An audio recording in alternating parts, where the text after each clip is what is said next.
Subscribe करें easy learning with अमन को और बेल आइकन को दबाइए ताकि आप कोई भी नया वीडियो मिस न करें। नमस्कार दोस्तों, मेरा नाम है अमन भारती और आप देख रहे हैं इजी लर्निंग विद अमन। और आज के इस वीडियो में हम प्लेन स्केल के एक और क्वेश्चन के साथ डील करने वाले हैं। तो चलिए बिना किसी देरी के शुरू करते हैं इस प्लेन स्केल के एक और क्वेश्चन को।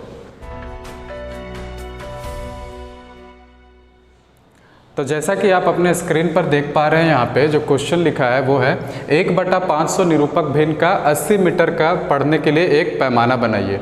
यानी कि इस क्वेश्चन को इतना पढ़ने से हमें पता चलता है कि जो हमारा आरएफ गिवन है वो है 1/500 और 80 मीटर पढ़ने के लिए एक पैमाना बनाइए। यानी कि ये जो स्केल बनेगा वो मैक्सिमम 80 मीटर के लेंथ को पढ़ सकता है। यानी कि 80 मीटर को पढ़ सकता है, इसका मतलब 80 मीटर से ज़्यादा नहीं पढ़ सकता है। तो मैक्सिमम लेंथ इसकी क्या हो गई?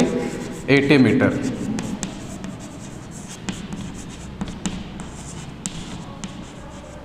मीटर। इसके बाद क्वेश्चन में आगे क्या है? पैमाने पर 63 मीटर की दूरी को दर्शाइए। यानी कि जब हमारा स्केल बन जाएगा तो उस पर हमें 63 मीटर की दूरी को दिखलाना है। तो बस हमें क्या करना है? टू बी शोन, यानी कि जो दिखाना है वो है 63 मीटर। तो चलिए अब इस स्केल को हम बनाते हैं, इसकी रचना शुरू करते हैं। तो स्केल को बनाने से पहले हमें ये लेंथ निकालना होगा कि हम कितनी लंबी स्केल अपनी शीट पर बनाएंगे, यानी कि लेंथ ऑफ स्केल। ये जो स्केल की जो एक्चुअल लंबाई दी गई है वो तो 80 मीटर है, जो कि इसकी मैक्सिमम लेंथ है, लेकिन हम शीट पर कितना बनाएंगे वो हमें कैलकुलेट करना पड़ेगा। तो लेंथ ऑफ स्केल निकालने के लिए आपको फॉर्मूला है RF इंटू मैक्सिमम लेंथ। ठीक है, RF इंटू मैक्सिमम लेंथ। तो RF हमारा कितना दे रखा है? 1/500 और मैक्सिमम लेंथ हमारा है 80। मैक्सिमम लेंथ है हमारा 80 मीटर। तो ये जो आपका दिया रखा है ये 80 मीटर में है। इसे हमें अब कन्वर्ट करना होगा सेंटीमीटर में। तो सेंटीमीटर में कन्वर्ट करने के लिए हम क्या करते हैं? 100 से मल्टीप्लाई कर देते हैं। तो अब आपका ये कैलकुलेशन बड़ा ही आसान हो गया है। 0 से इस 0 को काटिए और यहाँ पे आपका 16 आ जाएगा। तो आपको जो ओवरऑल रिजल्ट मिला है वो 16 सेंटीमीटर, जो कि आपका हो जाएगा लेंथ ऑफ स्केल। तो जो अब हम अपनी शीट पर स्केल बनाएंगे उसकी लंबाई 16 सेंटीमीटर की होगी। तो आपको मिल चुका है 16 सेंटीमीटर की लंबाई का हमें स्केल बनाना है। तो चलिए अब स्केल की रचना शुरू करते हैं। तो जैसा कि अब आप जान चुके हैं कि स्केल की लंबाई हमें 16 सेंटीमीटर रखनी है। तो इसे चलिए 16 सेंटीमीटर की यहाँ पे एक लाइन खींच देते हैं हम।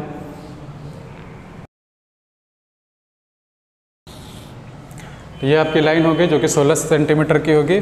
और हमेशा की तरह इसे आप एक रेक्टेंगल का रूप देंगे। तो ऊपर इस तरफ आप 2 से 3 सेंटीमीटर जा सकते हैं और इस तरफ भी आप 2 से 3 सेंटीमीटर की ऊंचाई ले सकते हैं। बस इतना ध्यान रहे कि जितना आप ऊंचाई इधर लें उतनी ही ऊंचाई आप इधर भी लें। इसके बाद इसे मिला दें। तो ये रेक्टेंगल बन जाने के बाद अब आपको देखना है कि हमें इसके कितने पार्ट करने चाहिए। तो जो क्वेश्चन में मैक्सिमम लेंथ स्केल का दे रखा है वो 80 मीटर है। ये जो है 80 मीटर। तो अगर आप इसे 8 बराबर भागों में बांटेंगे तो ये आपके लिए ज़्यादा सुविधाजनक होगा और एक भाग आपको 1-1 मीटर दर्शाएगा। तो चलिए इसे 8 बराबर भागों में बांट लेते हैं। और 8 बराबर भागों में बांटने के लिए जैसा हमने पिछले बार किया था, एक हम लाइन लेंगे जो कितने भी लंबाई की होगी आपकी सुविधा के हिसाब से और कितने भी एंगल पर ये हो सकती है। इसके बाद इस जो लाइन है इस लाइन को हम 8 बराबर भागों में बांटेंगे। तो चलिए इसे बांट लेते हैं। अब इस लाइन को 8 बराबर भागों में बांटने के लिए आपको एक सूटेबल आर्क लेना होगा जो ना ज़्यादा बड़ा हो ना ज़्यादा छोटा हो, लेकिन ध्यान रहे कि हर एक आर्क यहाँ पर आपस में बराबर होना चाहिए। तो बराबर इंश्योर करने के लिए आप एक कंपास का यूज़ कर सकते हैं। तो ये हो गए इसके 8 भाग। चलिए इसकी मैं नंबरिंग कर देता हूँ।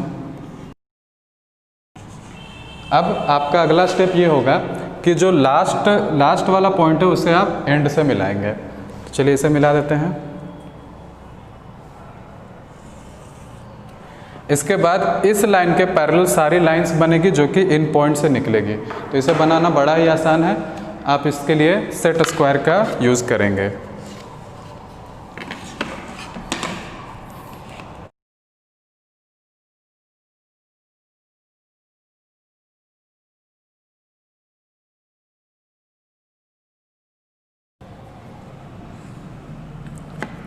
तो इस तरह से आपने इस स्केल को 8 बराबर भागों में विभाजित कर दिया है। अब आपको क्या करना है, सारे जो डिविजन्स हैं उन्हें ऊपर ले जाकर मिलाना है। ध्यान रहे कि इस लाइन के साथ साथ जितनी भी लाइंस आप खींचेंगे सारे इस लाइन के परपेंडिकुलर होने चाहिए। इसके लिए आप चाहे तो सेट स्क्वायर का यूज कर सकते हैं।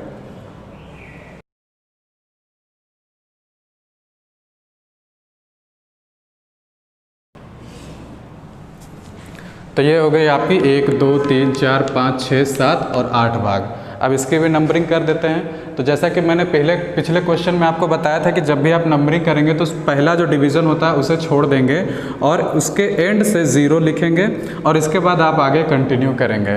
तो अगर 5 पिछले क्वेश्चन में मैंने बताया था तो उसमें एक जो आपका बॉक्स था, एक डिवीज़न था, वो 5 मीटर को दर्शा रहा था। तो हमने 5 5 5 10 15 ऐसे लिया था। लेकिन इसमें आपको वो करने की ज़रूरत नहीं है। आप यहाँ से 1 2 3 4 5 6 7 कर सकते हैं। यानी कि इस पॉइंट से लेकर इस पॉइंट तक 7 मीटर और इस पॉइंट से लेकर के इस पॉइंट तक 1 मीटर, यानी कि टोटल 8 मीटर। लेकिन यहाँ पे इस क्वेश्चन में हमारा मैक्सिमम लेंथ जो है वो 80 मीटर है। ठीक है, तो 80 मीटर है, तो यानी कि ये जो 0 होगा इसके बाद ये 10 20 30 40 50 60 70 होगा। यानी कि आपका जो एक डिवीज़न है वो 10 मीटर को दर्शा रहा है और ये भी 1 मीटर है जो 10 मीटर को दर्शा रहा है। यानी कि 0 10 20 30 40 50 60 70, यहाँ से लेकर यहाँ तक की दूरी 70 प्लस इधर का 10, ये आपका टोटल हो जाएगा 80 मीटर का। ठीक है, तो चलिए यहाँ से यहाँ तक हमें 80 मीटर तो मिल गया।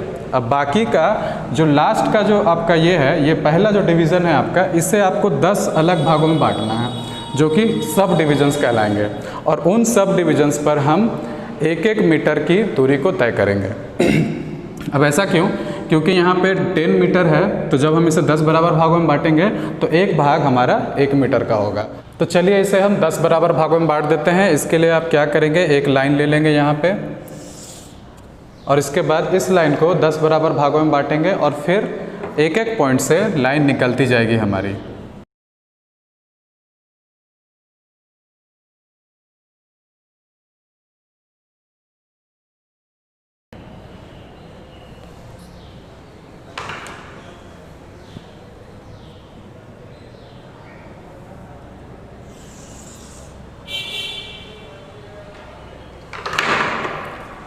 तो हमने लास्ट वाले पॉइंट को इस पॉइंट से मिला दिया। अब सेट स्क्वायर के हेल्प से हम बाकी के पॉइंट से लाइन निकालते जाएंगे जो कि पहली लाइन के पैरेलल होंगे।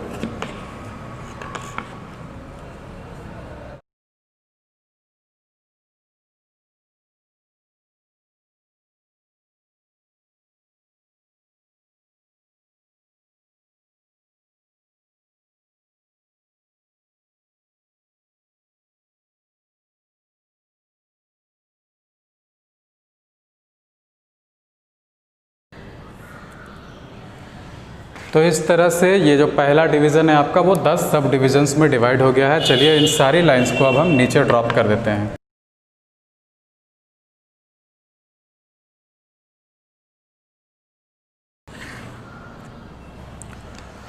तो ये जो डिवीज़न है वो 10 सब डिविजन्स में डिवाइड हो गया है और एक सब डिविजन्स हमें 1 मीटर दे रहा है।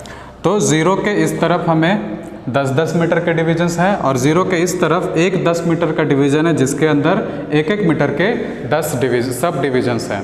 तो चलिए हमें इसमें दिखाने के लिए क्या कहा गया था, हमें इसमें 63 मीटर को मेज़र करने के लिए कहा गया था। तो अब बड़ी आसानी से इस पर 63 मीटर्स को हम मेज़र कर सकते हैं। तो 0 से अगर हम यहाँ तक जाएंगे जो कि ये 60 है, 60 तक जाएंगे तो हमारा 60 मीटर हो जाएगा। तो इस 60 मीटर से एक लाइन हम ऊपर की ओर ले लेते हैं।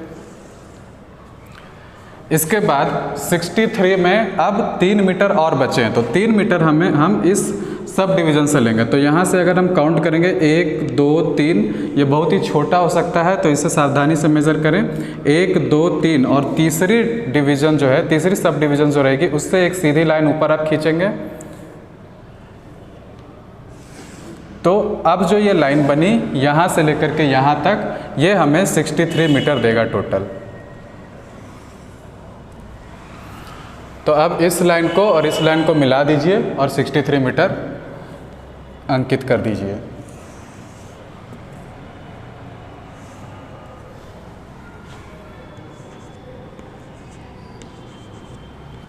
तो इस तरह से हमने एक प्लेन स्केल बनाया जो कि मैक्सिमम 80 मीटर को मेज़र कर सकता है और उस पर हमने 63 मीटर को मेज़र करके दिखा दिया है।